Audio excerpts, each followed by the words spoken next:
Hello and welcome to Emerald Heart Radio. I'm Alan Cox, one of your hosts, and my other half in this programme, Dave Ashworth, should be here now. Hi, Dave. Evening, Alan. Hello, everybody. Hope everybody's okay this week. Yeah. Just a few minutes late getting on there. I believe Dave's had a problem the weather. The weather. Yeah, they've got snow and we've just got torrential rain. Yeah. What's it like in Amsterdam anyway? Because right, Dave's in Amsterdam this evening. Torrential rain. Is it? All right. It's freezing cold and torrential rain, yeah. Oh dear. Well, you might as well just stay there, Dave.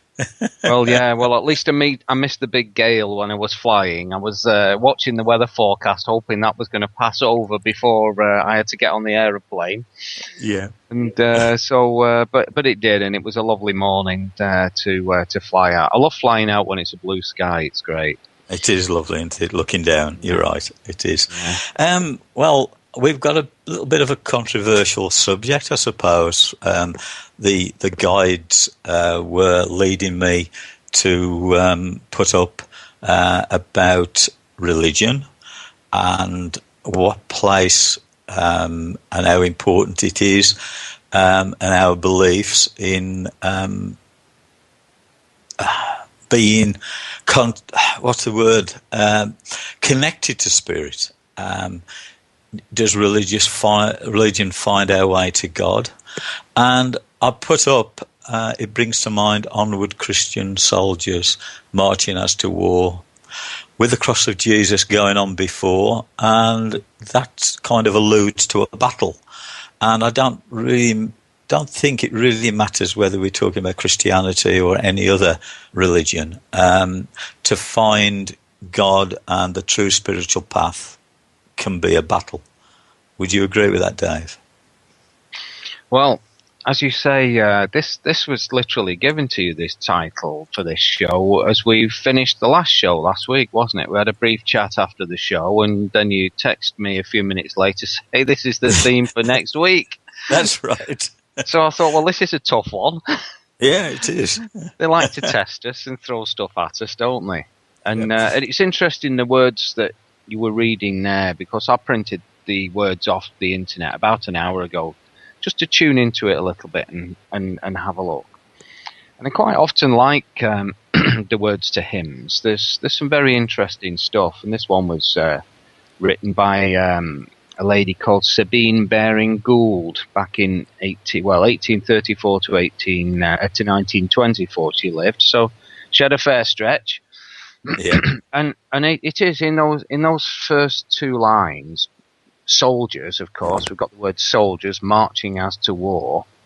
So immediately we're talking about the battle. Now, if you think when the hymn was written, say, 100 and odd years ago, religion was very different to the time we're in now. We've had this amazing spiritual light coming to the earth and bathing the earth since the 60s, really.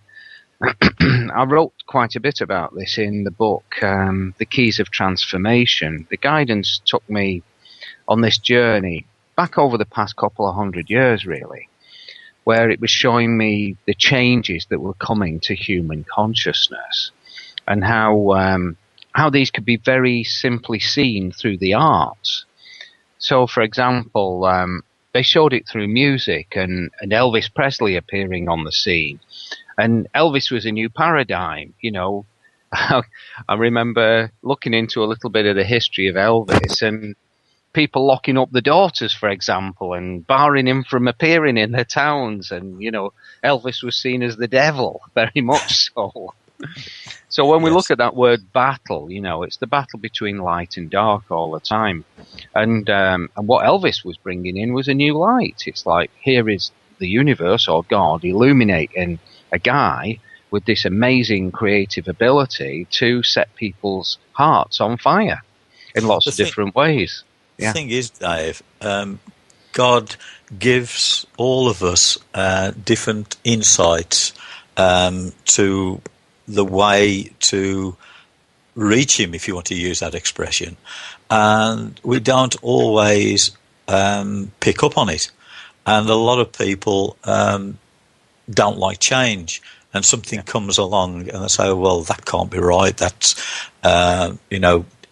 kind of going over to the devil worshipping, or that is corrupt. And the fact is, as time has gone by, lots of different ways have been shown that it's another way of reaching out to your spiritual path. And I'm not saying that, all are correct, but, like music, like you've just been talking about Elvis, music is an incredible way of reaching out to a spiritual direction. Well, it's one of the creative impulses, isn't it? Music, writing, art, gardening, anything that is a kind of frontline creative pursuit, if you like, or bringing in new imagery into our world, is the driving force of the God consciousness expressing itself through the hearts of the individual people. So I see the universal consciousness and God as a very simple process. In fact, she was speaking about insights a minute ago, and I had this little insight one day where I thought, oh, God makes everything simple and humans complicate it. Yeah. And it's so true. So when we come to insights are extremely subtle. Like anything else, it takes practice to interpret them. What the universe will do, it'll give you insights that are quite often not quite accurate. And it does this to test you and sharpen you up. So it's like, oh, here's an insight, see what you do with this. You completely misread it, you go down the wrong path, you realize you've gone down the wrong path, and you come back up it again. And then the universe will give you another one, and a little bit at a time, they'll fine-tune you until you're absolutely picking up the insight and working with it as it's meant to be. Now, the other important point you made there was that people don't like change. Well, when you look deeply into the consciousness of people, one of the prime movers within the consciousness in terms of fear is fear of change. So the ego self, or the everyday consciousness that we live in most of the time, is driven by this fear of change. So if you get up every morning and everything's exactly the same as it was the day before, everything feels very secure to the ego, and nothing wants to, and it's quite happy that nothing is going to change. But as soon as you start to change something, that's when you get the ego fighting back. So if you come back to, for example, our theme, Onward Christian Soldiers, and this battle and marching us to war. Yes. What we're talking about here is what's called the Christian religion. And, Yes. my view on this is, my teachings are open to anybody. It doesn't matter whether they come from a religious background or a non-religious background, because if you take it all back to the source, it's all talking about the same thing. I totally agree with you, because I don't actually class myself as any religion. Like probably a lot of people, I was brought up in Christianity. I was brought up in the Church of England, which then my parents then moved to be Methodist, and I went to the Methodist Church. And then literally as I became an adult, I went away from the church. Now, the way that I look at religion now is that I respect all religions. I don't see anyone any better or any worse than any other, but I don't actually follow a religion. Now, some people say, well, how can you say that you're a man of God if you don't follow a religion? Well, religions to me are man-made, and it's a way of expressing yourself. That doesn't mean to say that I don't believe in Jesus and don't believe in God or believe in any other avatar of God.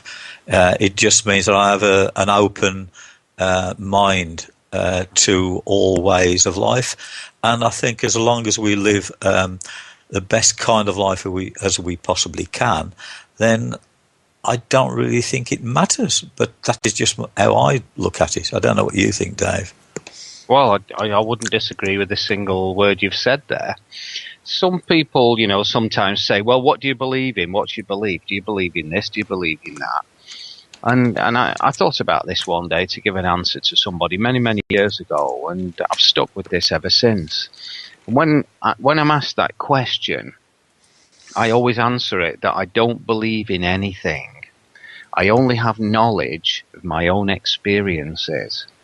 And what this does is it puts you in a place where you learn from your experiences and you don't get caught up in thoughts which are not yours, basically. And what people do in terms of consciousness, they can be very weak and they'll follow the crowd. So, for example, we're already programmed by the time we've grown up because we've lived in our parents' household, like you said. They went to one church, they joined another church. I was brought up in a church school. Yeah. And I remember many times going through a process in my teens where I thought I might become a priest. I knew I was connected with something. I know my dad was very connected with something. And I knew I was seeking the answers to something. But it wasn't till I actually had my full-blown awakening in my late 30s that I found what I was looking for. And what I found was that I was actually looking for myself. Yeah. And the light that was poured into me began to reveal that self to me. And as the light pours in, as you know, you've done a lot of light work, as the light pours into you, it starts to reveal the truth. So what happens at the very foundation of all religions is people have experiences that reveal to them the truth. And all they do as spiritual teachers is their own mission is simply to share that truth with with all people, but those particularly who can see that truth and can then benefit from the light that those people carry. So if you take Jesus' teachings, for example, I was always driven to get as close as I possibly could to the original teachings of Jesus. And I found those in the Gospel of Thomas. That's the closest I can get to those original teachings. And if you look in the teachings, it's very clear how he heaped fire or heaped the light onto certain disciples in the process of opening them up, and they wept bitterly. So when we come back again to this, onward Christian soldiers, who are the Christian soldiers? Yes. Because Jesus didn't start the church. He just wandered about a bit in the desert and talked to those people who wanted to learn. Well, that's a very good point. It seems to be that Peter was very instrumental in starting the Catholic Church. But there again, in the end, he was crucified like Jesus, wasn't he? Yeah. But he refused to be crucified in the upright position. He didn't feel he was worthy enough, and he wanted to be crucified literally upside down. And was he the start of the soldiers in the sense of creating something, starting something, and then seeing that it wasn't right, but then a lot of people have gone onto the bandwagon and they overruled him in a sense, and then this incredible, I suppose, movement started. But like a lot of movements, there's the people who are doing it for the right reasons, and then there's the people who are doing it for the wrong reasons, i.e. self-gratification in a sense, and power. Yeah, and power, yeah. Power, yeah. Yeah. Well, I think that these words, onward Christian soldiers, take out the word Christian, and you could put in any other religion in the middle of that. Mm. Yeah, we could do, yeah, absolutely. And the thing is, with the religions, what they really became was political organisations. Yes. It's quite interesting because you could pose the question: do all religions start off as cults? So then you have to look at the definition of what a cult is, really. And in its simplest form, a cult comes from an idea. Somebody has an idea and says, oh, what about this? I might try and live my life this way by these rules and regulations and see, does it make a difference to the quality of my life? So then certain things happen and the quality of life improves, and so they share that with somebody else and they say, try this, see, does this work for you? Yeah, it works for them. Before you know it, you've got a few people who are practicing the same thing and saying, wow, yeah, this is very interesting. This really changed my life. And so you eventually build up a group of people who are following a certain set of teachings, and then the wider collection of society starts to label them as a cult. So here's a good question. What's the difference between a religion and a cult? To be honest with you, I can't answer you. Well, the answer is very easy. It probably isn't a difference. Size. When the cult becomes big enough, it becomes a religion and it's accepted. Yeah. So but when it's still small, it's still a threat because it's new thinking. Yes. So the most dangerous things you can bring into this world are new thoughts. And what you get is a resistance or a battle, against the new thought. So you could say, and it's not quite true, you could say that all religions they all do start from new thinking, and the new thinking is really brought by insight into the original thinker. So the original person has always spoken about Jesus. He was the guy who went 40 days, 40 nights in the desert, went through transformation, came out the other side and said, hey guys, look what I've got. Do you want to share in this? They were illuminated by the light of it, those original and initial disciples, and started to live by that code and share it. But of course, you have to remember that it's quite interesting, the Christian religion, because it started with a Jew. Jesus was a Jew. Yes. Some of the Jews rejected him. There were certain Jews that did accept him as the Messiah. But essentially, a separate group starts up, calling themselves the Christians, the followers of the teachings of Christ. So when the teachings are in their infancy like that, they're very, very pure. And of course, over the years, you get all kinds of things like mistranslations. So, for example, you get the Bible. How many times has the Bible been translated into the other? And the original teachings will have been in Aramaic or Greek, probably, both of those languages being the language of the times. And so as time moves forward, how good was the interpreter's knowledge of the particular language he was translating from? So if you look at the Gospel of Thomas, which of the writings that were written down in the earliest point after Jesus' time, and you compare them with the modern Bible, you can see the same teaching, but the words are subtly different. And the subtle difference makes a massive difference in the actual meaning of the teaching. So, kind of getting off let's go back into this first line, Onward, Christian soldiers. You don't have to go any farther than this, do you, to talk for a whole hour? That's right. No, that's very true.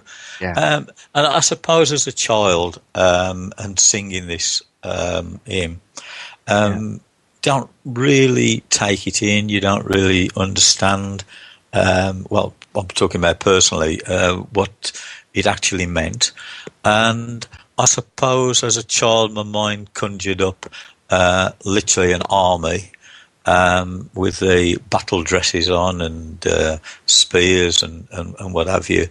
But then that as far as it went, and I thought, well, who are these soldiers fighting? It didn't kind of compute in my mind, and I think that's what is so an emotive thing about children, isn't it? Because they can be indoctrinated and believe what they're told, and you see that kind of thing happening in places like Syria or what went on in Iraq and what goes on in Afghanistan. They should be innocent children enjoying their childhood, and they become part of the fighting, and that is where society as a whole, the world society, parts of it go totally wrong. Yeah. Well, we can talk about light, and we can talk about dark, we can talk about good, and we can talk about evil. We're just talking about opposites. Yes. And there's two words that I'll give you. One is creator, and one is destroyer. Yeah? Yes. Creator is the person who works with the light, yeah, and the God consciousness, and the destroyer is the person that works with the dark, and all that. If you look at good versus evil, one is good, creator is good, and the other one is evil. So I quite like that word evil, because if you turn it round, it spells live. Yes. So if you turn the dark into light, you become life. Yeah. Yes. I quite often find funny things in words like that, which I find quite interesting. So if you take those two words, people, religions, teachings and that talk about Satan. Satan is only an aspect of our own consciousness that we all carry. And we have the choice whether to act in any situation as creator or destroyer. So when we act as the destroyer, we allow that satanic aspect of our consciousness to act out certain aspects of our personality. And the spiritual path is about learning about those dark aspects and transmuting them into light. Actually, Dave has just written, why does destroying have to be evil, though? Well, it doesn't always have to be evil, because if you destroy evil, you're destroying, and it must be good to be able to, if you use the word inverted commas, destroy evil. So, in a way, you can turn any word around to mean different things, can't you? Sorry, Alan, I'm losing you there. You're breaking up. I only caught bits of that. Yeah, I'm just saying that Dave has written, why does destroying have to be evil?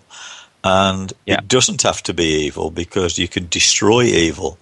It's how your mind works on what a word means and how you interpret it and what you actually do. That's thank you, Dave. That's a very good point. And I know he's let us go over a little bit because he was busy. Late. Well, he was busy digging himself out of the snow, I presume, or something. So just before we go to the break, first of all, if you want to know more about me, you can go to calmingthoughts.com, my website, and if you want to know more about the Emerald Heart and Dave, you can go to, up to you, Dave. emeraldheartlight.com. Okay. So if Dave has got his 78 out and the handle and the big mega horn, we can have some music, and we'll be right back.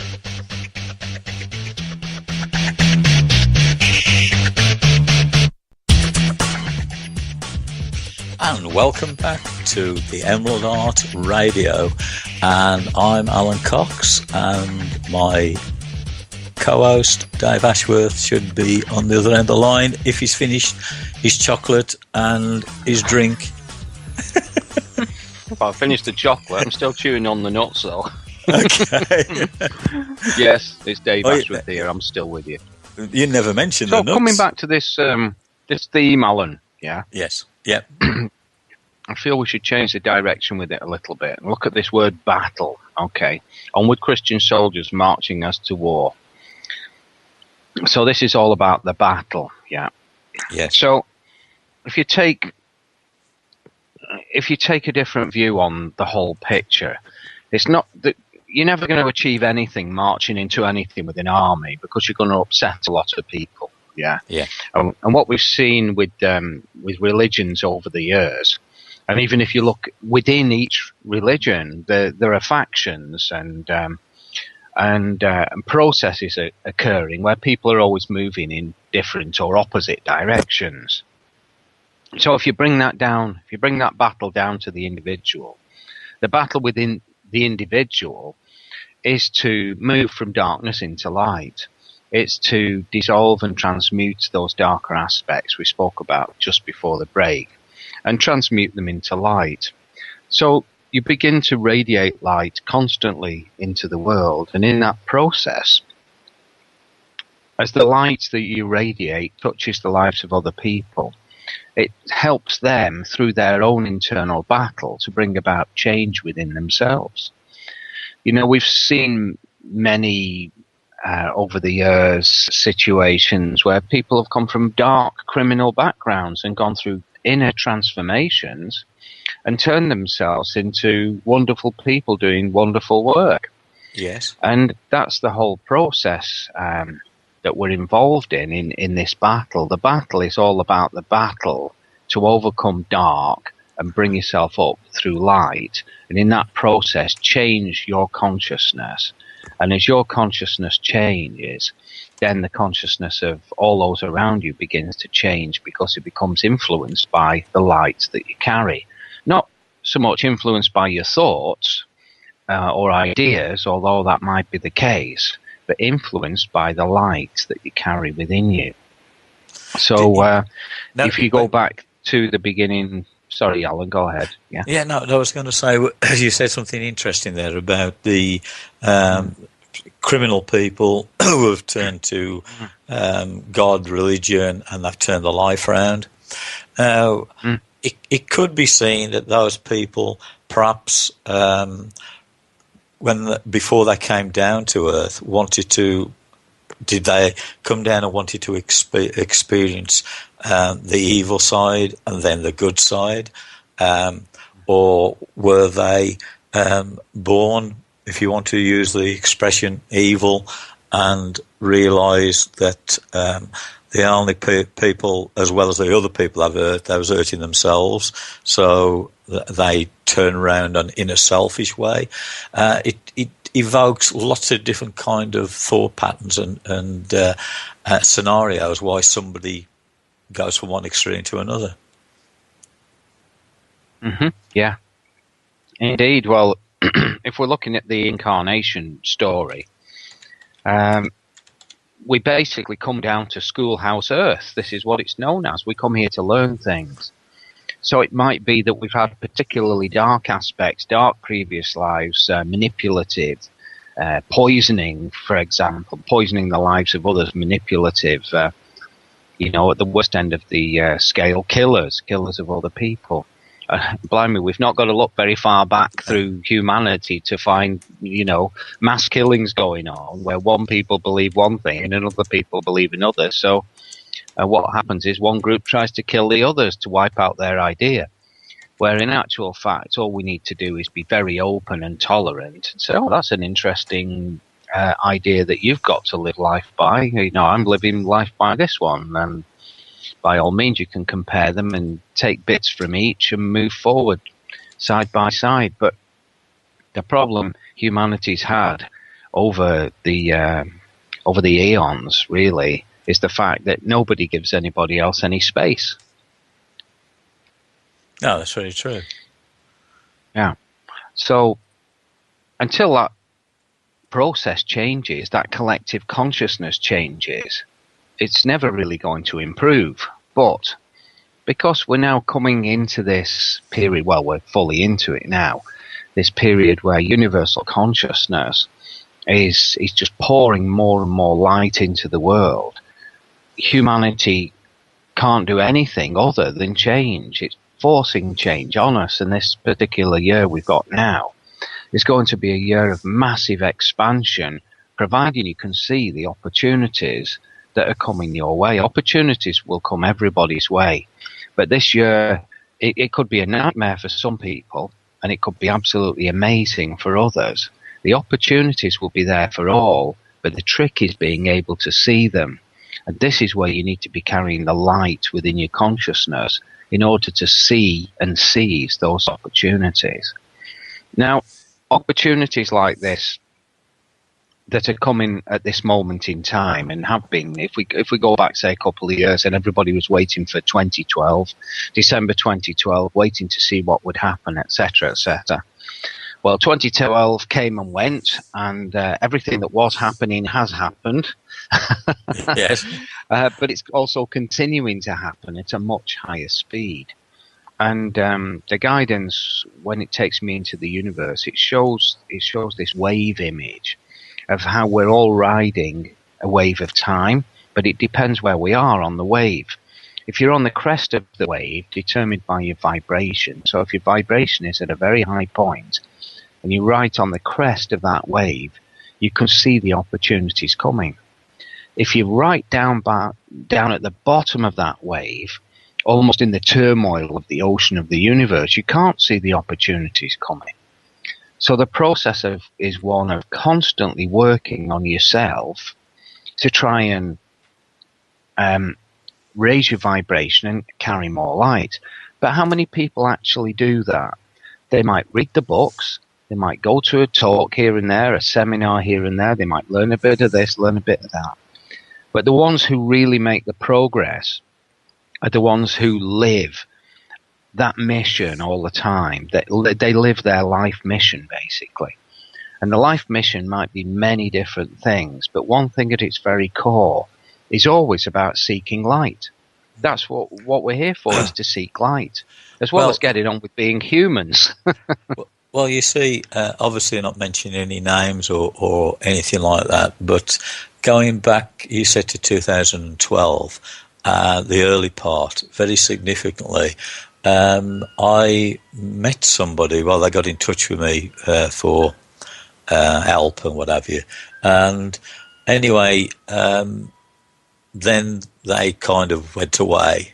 And then I heard from this person, like months and months later, that this person was convinced that the world was going to end.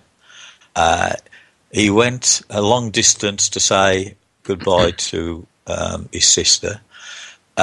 He literally cashed in all his insurance policies and threw caution to the wind because he was convinced that August of 2012, none of us was going to be here. Yeah. And obviously 18 months on, we still are, and I haven't heard from him since. But it shows how sometimes people can get an idea in their head. And I'm not making fun of the guy because, he was totally serious about it. And it'd be interesting to know how he is looking at life now when he was just so convinced that, the terrible, as he saw in the nightmare that the world was going to end, didn't happen. Yeah. Well, I know many people, very, very logical, level-headed people that got caught up in that same consciousness, in that collective consciousness of fear that it was all going to end. Well, this guy I'm talking about is a very successful businessman. Yeah. So level-headed guy, probably, yeah. And, people would ask me, coming up to December 2012, Dave, what's your position? What do you think's going to happen? I said, you can never really be sure where the universe is concerned. I said, but I think you'll probably find that when you get up the day after it's all supposed to end, everything will be exactly the same. And of course, on a surface level it is, but on a universal level it isn't. Basically what the universe did was shut down the end of that time period. That's it. That's finished. It has ended. And now things are going to accelerate. So because I have a particular gift in being able to see and connect with the universe and the speed of the vibration, I just saw it straight away. It was just phenomenal. It's like the universe changed gear and just started rocketing away. But of course, we live in this very dense matter, and our consciousness is very dense and slow to respond to rapid change. So what you get is the universe suddenly accelerates away. And what that does is create a kind of pulling force on us. So the lighter aspects of our consciousness, such as the aura and the chakras, they kind of start to get pulled along a little bit quicker. But the density of the physical matter within us doesn't get pulled quite as quickly. So it's almost like the universe is pulling you apart. It's starting to accelerate certain things. So if you look really deep into the consciousness of a person, the God consciousness, or the seed of the universe, which is within the heart of everybody, that is accelerating more or less at the same speed as the universe. It's only just one step behind it. So that's pulling forward all the time. And what this does is create this battle within people that we were speaking about before the battle. Because as your deeper consciousness is tearing away and the universe is trying to implant new ideas of new ways of living into you, what you're stuck with is the old paradigm of all your ideas, and all your cells are programmed with that old stuff. So you have to do quite a bit of work to let go of that stuff. And the process is always letting go, keep letting go, keep letting go. And the more stuff you can let go of, so this guy who cashed in his policy is great because he's let go of all of that stuff, yeah? Yes. They're not anchoring him into that paradigm of insecurity anymore. You know, I don't have a life policy. I just live on the edge of that wave all the time, and, you know, I'll tell you trust that Dave, the universe will provide. I'll tell you something, Dave, right? It's just like, we've talked about this before, but the similarities between the two of us is quite remarkable, really. You know, because we do live our lives on the edge, but somehow or another, Spirit, God provides. Certainly makes us squirm sometimes. Oh yeah. Well, absolutely, yeah. And it's interesting. You can look at being in the universal flow, and sometimes it's absolutely really flowing, and at other times, you know, it's a little bit more difficult. And it's only more difficult when we're trying to learn something new. The universe is saying, okay, well, you're not getting the payday until you learn this. You know, it's just like serving an apprenticeship, really. It's like the boss saying, well, you're not having a pay rise until you can do this properly. Yeah. Yeah. And so the universe, but of course what happens with us riding the wave of time at the cutting edge is we have to learn very, very fast. And as soon as we've learned it, the paradigm might be changing anyway in the universe. Yes. So the amount of things I've laid down as kind of certain truths in my life, they were certainly true at that moment in time. But then as the universal consciousness changes, that paradigm that I'm working with changes. So there's no point trying to hold on to it. You've got to change it. You've got to let go of it very quickly so you can step into and adopt the new paradigm. And this is how, you know, the universe is constantly trying to change us all and bring us into this, you know, into this amazing new period of a new Earth history. But of course, when you've got that battle going on between the new consciousness trying to change the terrible weight of the old consciousness, you're going to get a massive backlash because people do not want to change their lives. So what the universe will do is smash those lives in some way. It'll smash the paradigm that they're living in. And that's always how it is. It's always this great smashing process. So you can't go back into it. You've got to move forward. I mean, and I also find that there's periods of time in your life where you feel as if perhaps you're treading water and you're not going anywhere, and you're thinking to yourself, why isn't anything happening? Why am I in this situation? And when you stop and think about it, Dave, the thing that you know, the Broadway show with you know, with Manny passing over, that I'm involved with, and that is literally treading water, and it has been now since Manny died. And then in your mind, you think to yourself, well, why isn't it happening? But it's not dead, but it's not going anywhere. And I suppose you put your efforts into it, but it will only happen when it's meant to happen. Absolutely, yeah. And also with your everyday life, if suddenly people stop coming to you, you think, oh, why is this happening? It's like you've said before, it's because there's a change happening. And instead of being fearful of the fact that people aren't coming to you, it's happening so you can move on to the next part of the journey that you're meant to be doing. That's right.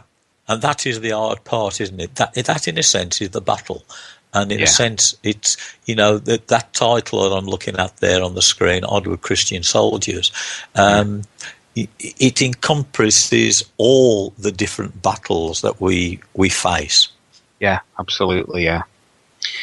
Well, speaking about the battles and speaking about moving forward, and you just mentioned the next part of the journey, what I'd like to speak about next week really is a brand new healing system that we're going to be introducing soon. We've got some dates planned through Europe to teach this, and it's an absolute new paradigm in healing.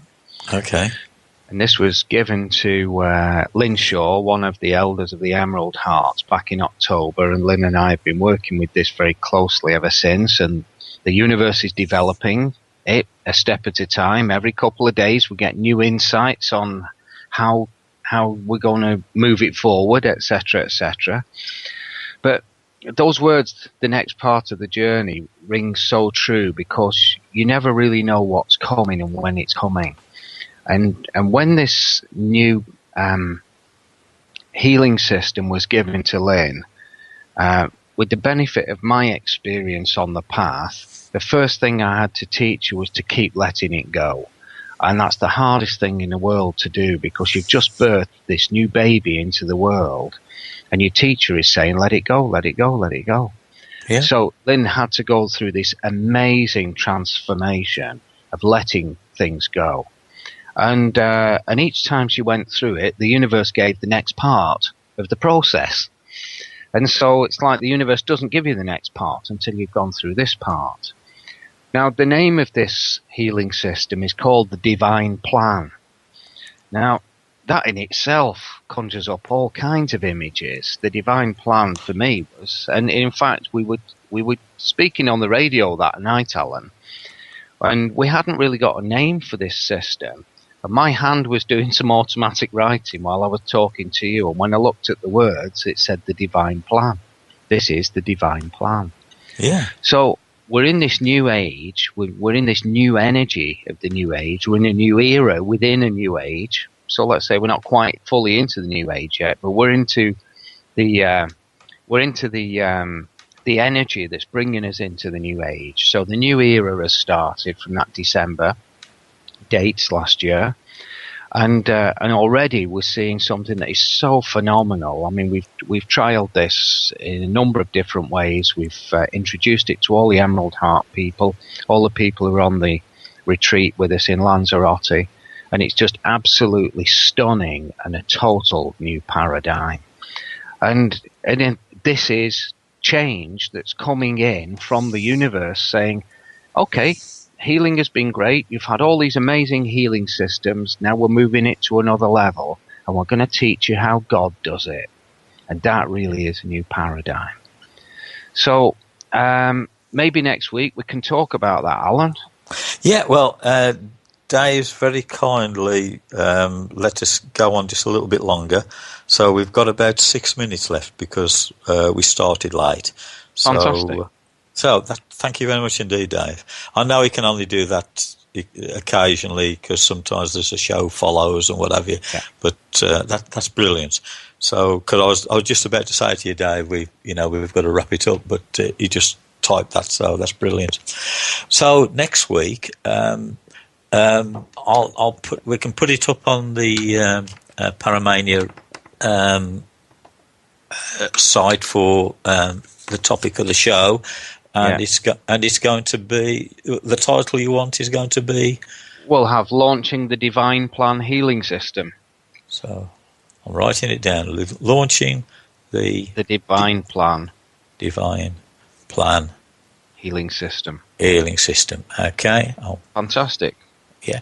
And, well, obviously, you know, if you think about it, even that is all about timing, isn't it? Yeah. You see, when we first started doing this show together, it's been a few months now, and like we've said to each other privately, we wondered where the show was going to go to, and would it run out of steam? But if you notice, each week the guides, they make sure it doesn't run out of steam, don't they? Well, it seems to build up a bigger and bigger head of steam, really, doesn't it? I should say it does. Who says the age of steam has gone? Yeah. There's plenty of steam here. We've got steam to spare. That's right. So yeah, that's right. Yeah. So you know, hopefully we've put over what the title of today was all about, Onward Christian Soldiers, because it's a bit provocative, really, isn't it? Provocative, yeah. Sorry, I couldn't get my words out. So it doesn't actually mean just about the Christian religion. We're talking about all religions, and that actually brings us into the healing. And healing isn't just about individual healing; it's about healing of the planet, healing of everything, really. So it's brought it towards really good. So that's excellent. So we've got about 3 minutes left. Do you want to tell everybody again how they can find out more about the Emerald Heart? Yeah, well, we have 2 websites. All the W's, emeraldheart.co.uk, and the blog is emeraldheartlight.com. We should be putting up some pages about the Divine Plan healing system probably in the next couple of weeks. Since I came back from Lanzarote a couple of weeks ago, the guides have just given me so much writing to do. It's been incredible. I've been getting 6 hours sleep a night and just working for the rest of the time, non-stop writing. And it's not just with the healing system, it's bringing so many different aspects of our work forward. And for those who might never have read the guidance is published on the blog on a fairly regular basis. And this was a particularly interesting guidance because I wasn't taken into the universe as I usually am, but kind of told a little bit of a story instead.